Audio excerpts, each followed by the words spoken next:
Does breeding affect your parrot's behavior? In other words, if, for example, you have a green cheek conure, which was the question that we got, and you are thinking about breeding your green cheek conure, will that ruin your relationship? Do you raise the babies? Do the parents raise the babies? Afterwards, after the clutch, will there be more hormonal behavior? Is it gone? What happens?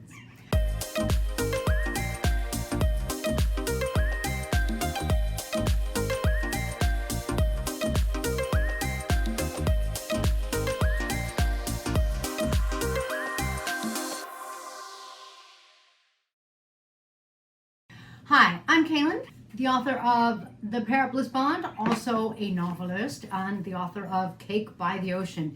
If you have some free time and want something fun to read before bed, make sure to get your copy of Parrot Bliss or Cake by the Ocean on Amazon.com.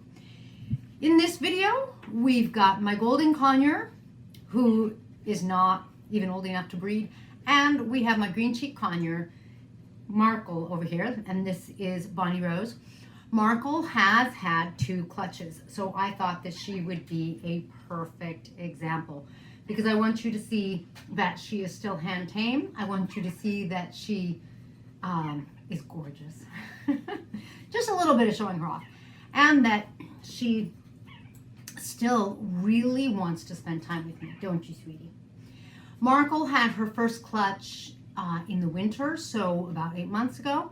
And then, even though she and Abby, her mate, are flying around the house and they are not like in breeding cages to be breeders, they started mating again. And so Markle just had her second clutch. She just finished with it like a week or 2 ago. So, does breeding affect the parrot's behavior? It depends on the relationship you had before the breeding happened. I have parrotlets that I have hand raised myself almost from day one, and they are really sweet to me. We don't have a very super strong relationship, and so they are not as aggressive with me when they're breeding, because a lot of parrots, when you come near their nesting box where their babies are, they're going to turn into just Freddy Cougar. If you've seen Friday the 13th, I don't know what modern kind of thing there's, that's just going to hack you up because they're going to kill you rather than let a stranger come and hurt their babies. So the ones that I have raised are like, this is like, I don't know if they think I'm their mom or what they think, but I am certainly their caregiver, and they're not necessarily like going to send me an invitation to come pet the eggs or come pet the newly hatched babies, but they're also not going to hack me up.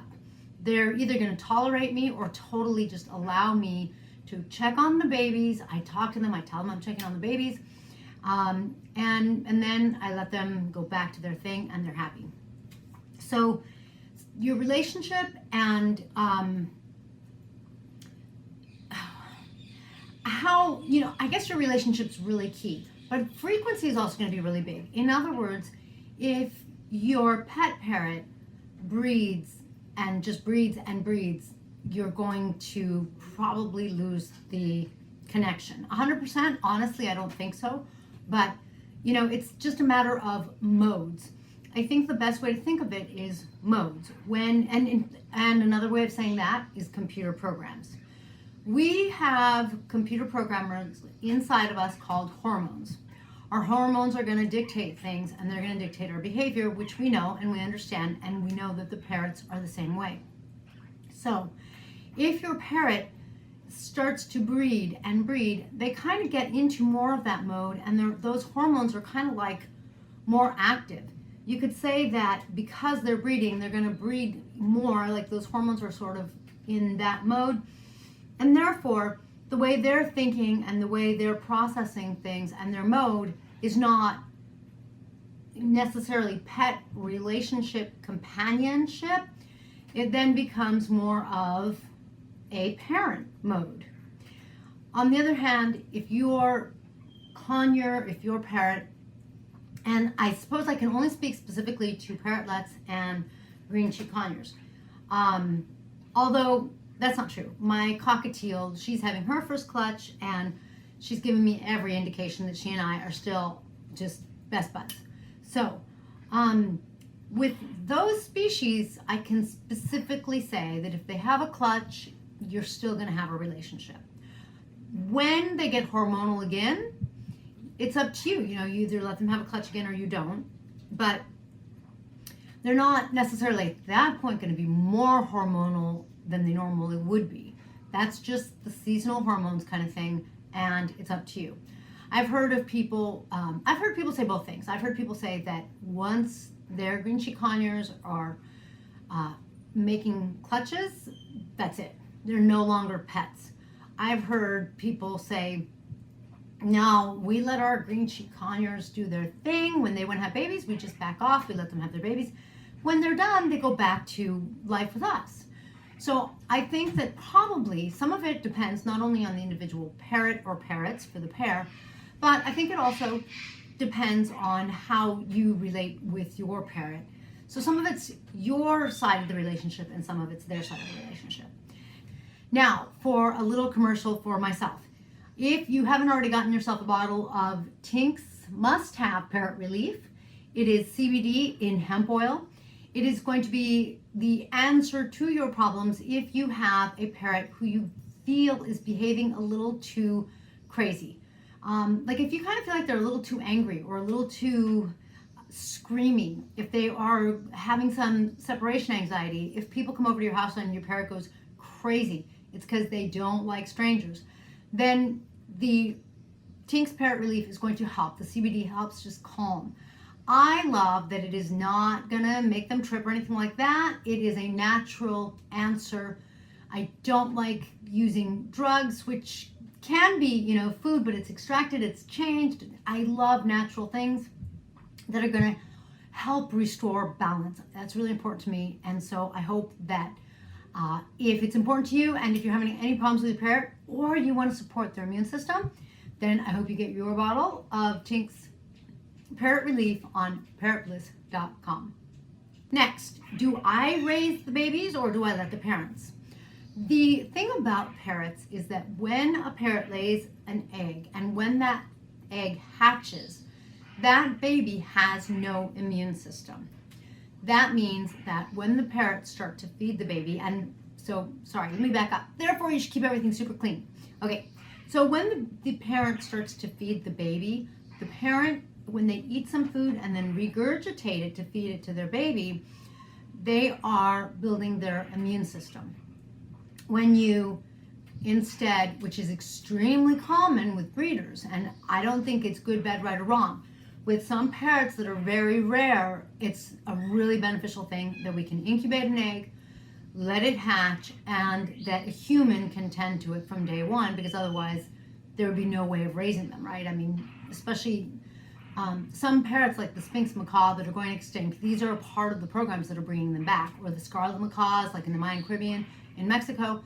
They're being brought back, and one way is people are helping the birds, and one way they help them is they incubate them and they feed them. So when that baby is fed by a human, the immune system develops more slowly.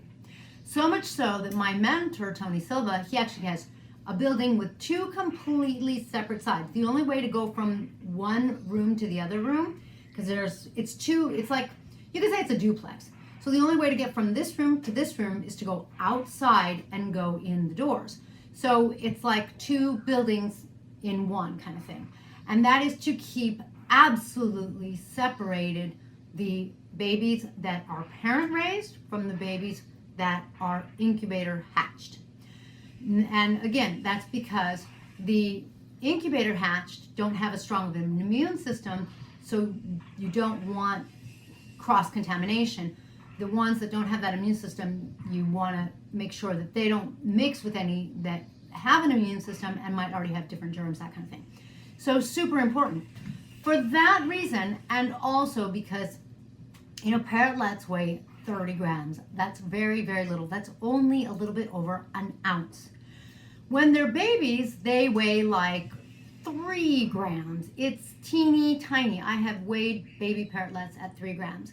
I've had to save some, long story short, and I've had to take them out of their nest box. I don't like to. I prefer to leave them in for, well, honestly, until they're opening their eyes, which is another topic. But so I prefer to leave them. When I've had to, I have done it, but they're so little, and feeding that itsy bitsy teeny tiny mouth is, for me, really scary, really nerve-wracking.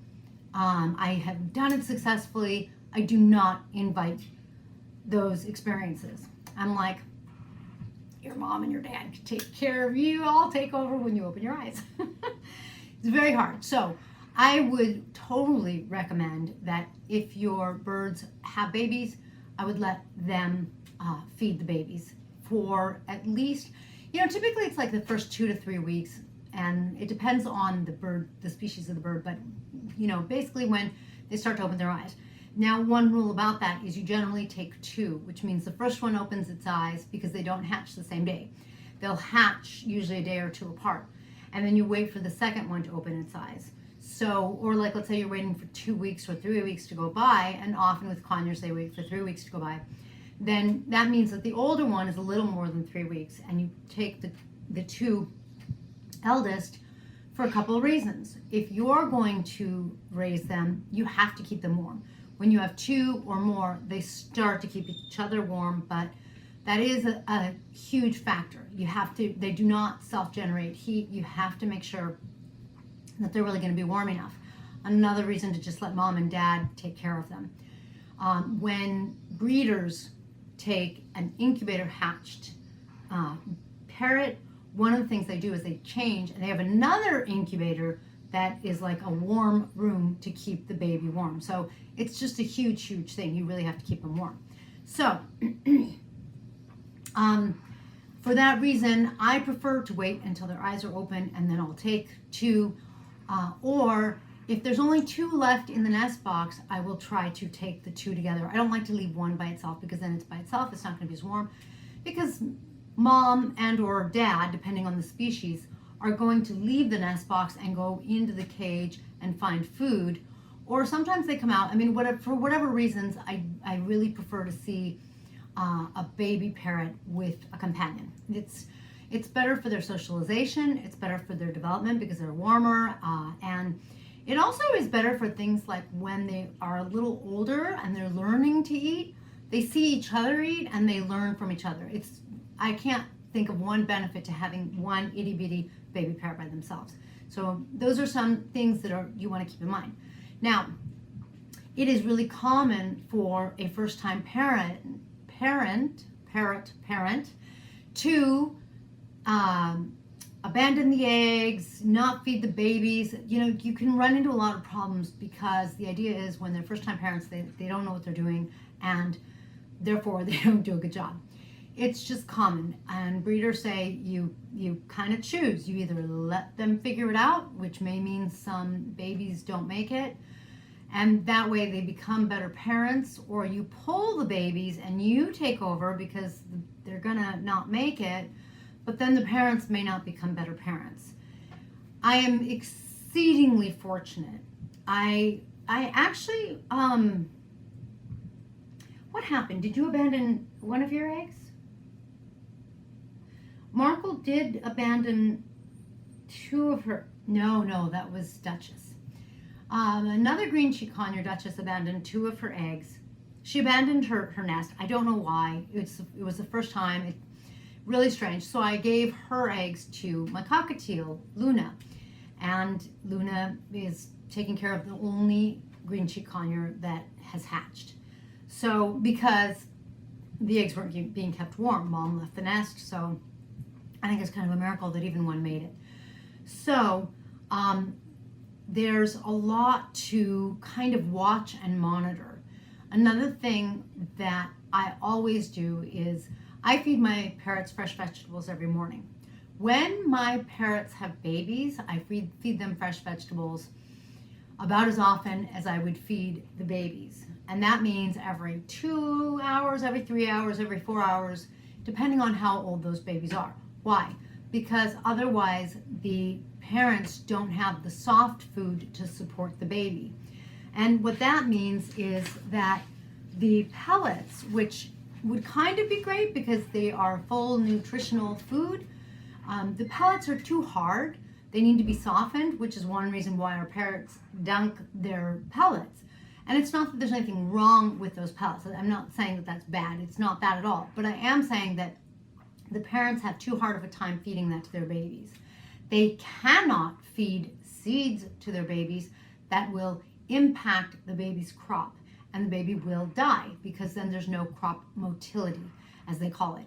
In other words, if you ate something really dry, I don't know what's really dry to eat. Bread, I don't know. And could drink nothing with it, at some point, you would just be so thirsty and nothing would move. You need liquid. So no seeds. Babies do not get seeds, which means the parents that are feeding the babies do not get seeds. So they cannot have seeds. The pellets are hard for them to get into the right consistency. And that means that I support my parents with fresh food. And that means I'm like crazy busy all day long. It is crazy. But if you want for those babies to make it, that is a part of what can really support the parents and support a more likely successful plan. I think I was also saying I've been very fortunate because my parents have always taken good care of their babies. I don't know what to attribute that to. I don't think it's dumb luck because I've been too lucky. I mean, it doesn't work that way. I mean, I haven't had any parents that didn't take care of their babies from day one.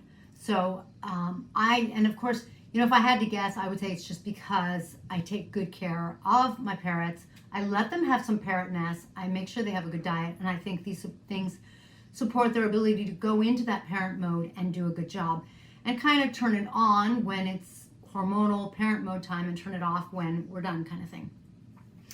After the clutch, what happens with the hormones? You could see after the clutch, she's kind of gotten some of those hormones out of her system. I am not sort of keeping her with blinders on, facing a nesting box, and I'm exaggerating, but my point is she's out. I actually don't really want her to breed right now, like maybe next year, maybe.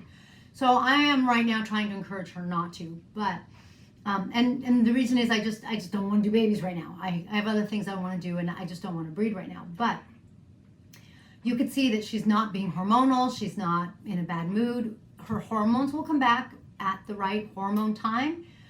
But otherwise, it's kind of like you and I, your hormone cycle. They come, they go. So it's nothing too big or too major. So I think that having your green cheek conure have babies can mean that your relationship might change. But I also think that seeing the babies and seeing them grow up, you're going to totally fall in love. It's like seeing the miracle of life, but from this different perspective, because your hormones aren't engaged, so you aren't in the mode. You kind of get to observe and admire and love it. So I think that it is a fantastic thing. I think if you choose to do it, it's like rewarding, enriching, incredible. I love it. When I do have babies, I do love it. It's incredible. So if you do it, have a lot of fun. Make sure that you don't do things like make sure the parents don't get seeds when they have babies, and make sure to support them with some fresh vegetables so that they can feed their babies and their babies get really good food. And hopefully you will have just these glowing, beautiful babies and a wonderful, blissful experience. Thank you for joining me in this blissful video. If you have any questions about parrots, please be sure to comment below and I will catch you next time. Or if you have any other comments, I love hearing about what parrots you're thinking about or what's going on with you. Thanks, and I'll catch you next time.